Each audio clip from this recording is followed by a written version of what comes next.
Day 20, still working on that back thickness and width. The goal is to create a good V-taper, meaning the difference or the proportions between my waist size and of course my lats, my delts.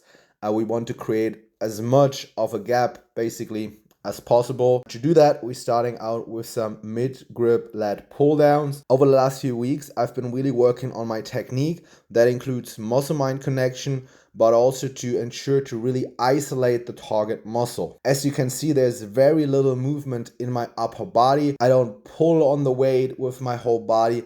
I keep it very locked in. There's very little momentum going on, and all the work really only comes from my lats. And this is how we, on the one hand, maximize local muscle stimulation, while on the other hand, keeping systemic fatigue as low as possible. Then moving on to the chest supported row, you can see I have my arms in a, let's say, 70-degree angle.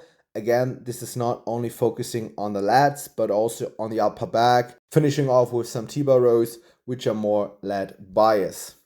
And something I also do at the end of every session, doesn't matter which muscle group I train, is some stretches, because studies prove that when you stretch a muscle after you've trained it, it can increase muscle growth quite a bit. Of course, you want to make sure to not overdo it with your stretching.